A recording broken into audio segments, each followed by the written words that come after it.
Hey guys, welcome back to another album review. Today I'm going to be reviewing Breaking Benjamin's debut album released back in 2002 called Saturate. I do consider it one of my favorites by them. Today is going to be the Saturate review. Next week will be Phobia, the week after will be Dear Agony. Getting into the album now, we have track 1, which is Wish I May.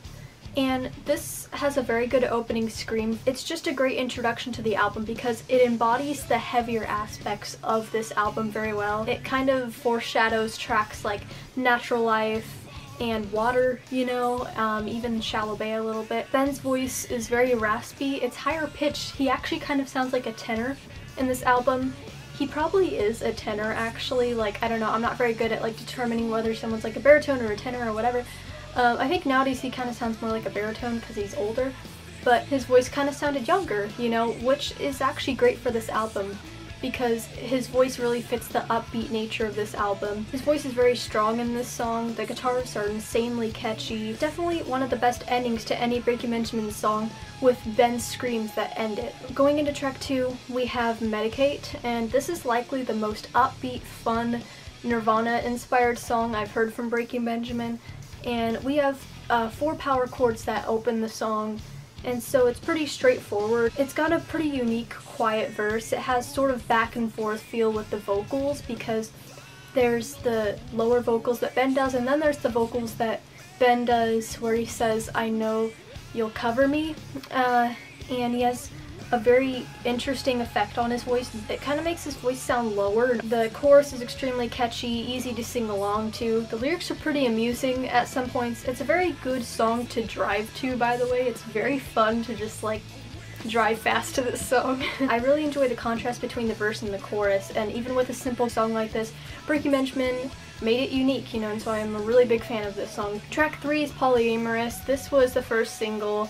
It was somewhat successful, I guess. Not as successful as their singles that would come later. You could tell this is a good choice for a single. It's very fast-paced, energetic, and it's a pretty short but entertaining listen. The intro lets the bass really shine because there's this bass line that Mark was actually doing the slap technique, you know, and Breaking Benjamin doesn't really do that much. I mean, there's a couple other songs like Breakdown, you know, but generally it's not something they do very often. The chorus is very wordy and guitar driven. It's nice to sing along to because it's wordy. Track 4 is Skin. This was another single. The guitar intro here is pretty fun and simple, which basically sums up this song. There's really not much to say about Skin, to be honest. I don't think this was a good idea for a single because it just doesn't really resonate with people, I've noticed. Like, it doesn't resonate with me, it doesn't resonate with other people. It's just not that interesting of a song, to be honest. I'm pretty sure Ben doesn't like it either, so yeah, that really says something too, when the person who wrote the song like hates the song. Yeah, and it just kind of sounds fun, radio friendly, but it sounds a little like not genuine compared to most of the songs on here. It's probably my least favorite on the album though, just because it's, you know, there's really not much to say about it. Track 5 is Natural Life. This is definitely one of the best songs on the album. This song has a very gradual building to the main riff, with the intro consisting of a very slight guitar kind of ringing out and a prominent bass line that drives the song forward. The bass line is very fun to play, and it's constructed kind of similar to how Tool constructs their bass lines. I kind of saw a similarity here between this song and 46 and 2 by Tool. The chorus has straightforward lyrics. The natural life, you're born, you die, you're wrong, you're right, you know? And the bridge has some pretty cool effects on the guitars and some good higher vocals from Ben. It transitions flawlessly back into the last chorus, and Ben's high belts are phenomenal in this song. I wish sometimes they would write more songs like this that showcased his higher range and also showcased like the bass more and everything like that. It's just an amazing song. Track 6 is Next to Nothing, and this is another one of my favorites. This song is pretty underrated. I don't see a whole lot of people talk about it generally. The opening of the song has these atmospheric acoustic guitars in the verse, these very calm vocals, and drums that drive the song forward and are a little faster paced than everything else. The chorus is very big and themic, and it has some great vocals, including the melody and the harmony, and I really enjoy how the two guitars, electric and acoustic, actually work together in this song. It's just a peaceful, very pleasant song to listen to, and for some reason I feel very nostalgic when I listen to it, even though it doesn't really remind me of any specific memories I want to like relive or anything like that. It just gives me that feeling. I don't really know how else to explain it. Track 7 is Water. This was actually the first song I heard off of Saturate about 5 years ago. If any song is going to make me feel nostalgic, it actually should be this one, to be honest, because of that. This still actually stands as one of my favorite Breaking Benjamin songs. I wish I would have put it on my top 10. It definitely deserves a spot in there. It's just a very well written song. The guitars are syncopated in places during the main riff, and they define this song. The guitars add so much to it. Ben's vocals actually sound throaty in parts of the song, but more scratchy or raspy in other parts of the song.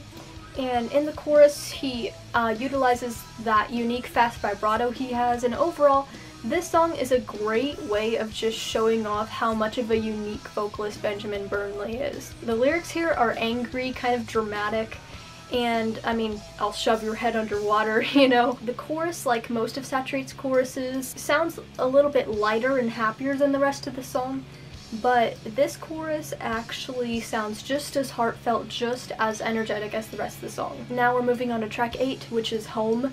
This is another one of my favorites, actually. 4 favorites in a row. This is another strong song because it's also very, very well written. The lyrics here are very Wizard of Oz inspired, and that alone just gives this song a very distinct personality. The verse here shows a very good use of dynamics because the guitars get louder and softer a lot in the verse here.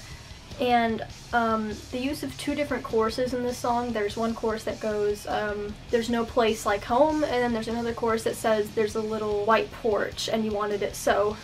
So those are 2 different choruses. I really like how they use 2 different choruses here. It just shapes the song to be a very entertaining listen, especially because the bridge comes right after the chorus. Ben's vocals are very strong, especially towards the end of the song where he belts out the word home.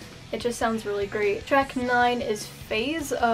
This is another Tool-inspired song, especially in the intro here. From the unique bongos and the percussion that opens up the song, to the guitars kind of ringing out in the background, to the prominent bass that happens in the intro, it just all screams Tool to me. The chorus here has some really good vocal melodies, and Ben's notes in the chorus actually kind of sound closed off and strange to me, but it doesn't take much away. There are some really good clean guitar riffs in the chorus that I like, and also the brief lead guitar in the bridge. Ben screams towards the end of the song, and I'd say that part alone, just his screams, is one of his most memorable vocal moments for me, because he just like screams for a while, you know. It's not like brief or anything like that. I really like how they did that, and they ended the song so abruptly like they did. So track 10 is No Games. This song has a very good atmosphere to it. I really like the way the instruments kind of blend together. I like how the acoustic guitar, the bass, and the drums specifically work together in the verse. I like how it gets louder as it goes on and it leads into the chorus kind of nicely like that. The addition of strings and the key change that's found later in this song actually make this song very unique. Definitely not like any other Breaking Benjamin song out there. But I do think this song gets a couple things wrong, including the lyrics mostly. The lyrics here are definitely my least favorite when it comes to just lyrics alone. I guess this would be my least favorite Breaking Benjamin song. Ben is not very good at enunciating them either, which is kind of funny, especially during the second verse where he says, "My nervous ego." He doesn't even like pronounce the S. It's just a little part of the song that just kind of gets on my nerves. The rest of the song is pretty good. It's a pretty good listen, you know, and I still like it, even though maybe it'd be one of my least favorites. Track 11 is Sugarcoat. This is a lot of fun to listen to. It's a very fun song. I literally never skip it. The intro has some very good guitars. The verse kind of slows things down. It's very soft, yet when the chorus comes on, it actually turns into Breaking Benjamin's heaviest song, if not their heaviest, then one of their heaviest, because there's a lot of screaming done by Ben, and the screams in this song sound phenomenal, by the way. I really like the technique he was using. Back then they were super raw sounding, and I really like that. The intensely different dynamics used in this song takes some getting used to between the quiet verse and the loud chorus. My favorite moment in this whole song is actually at the end when Ben sings the line, "Your eyes are red." It's a pretty high note for him, and he does a really good job holding it out, and I really love that part of this song. Now track 12 is Shallow Bay. This one actually seems pretty underrated to me. I kind of wish this one got more attention. The guitar riffs and the bass work perfectly together in the verse, because the guitar riff is pretty entertaining. Like, it's really catchy, it's kind of fast-paced. The chorus is very good, very big and melodic. It kind of reminds me of other choruses on this album. Because of that, I would say I actually like the verse more than the chorus. The bridge also is a very good addition to the song. It's pretty mellow. Unfortunately, it is kind of short-lived. Another thing in the song that's short-lived is the string section they add at the very end of the song to close it out. It sounded really pretty. I wish the string section would have had a little bit more time to shine in this song. Now track 13 is Forever, and this is the hidden track on the album. If you got the CD version like I do, then you'll see that it actually still says track 12 is playing, and it says the track is like 8 minutes long, but that's actually because it has both Shallow Bay and Forever on it. This is a very atmospheric ballad with Ben singing very clear, very soft, and that's not something we hear from Ben very often. He usually sings kind of raspy. The guitars are simple. They mostly rock back and forth between two chords in the verse, but I actually kind of like it because I like how it leads up to the chorus. I really don't mind the repetitiveness of the lyrics. I really like how it's done, and it just puts me in a very peaceful mood. I'm also glad this was the hidden track.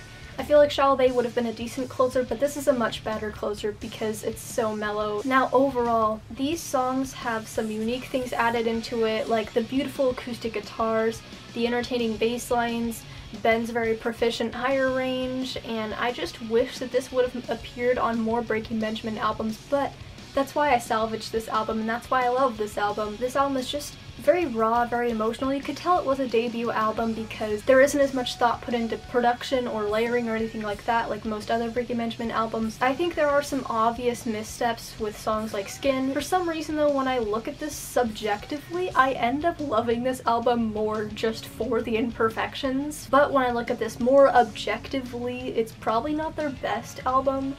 That title might actually go to Phobia for best album. Saturate is certainly my favorite Breaking Benjamin album. I just love all the little quirks and all the little things about it, you know? And so I have to rate it a perfect 10. And yeah, that is the review for Saturate by Breaking Benjamin. Also, if you think Saturate is underrated, let me know in the comments because I really think it's underrated. I really hope you enjoyed this video, guys. Thanks for watching, and see you in the next video.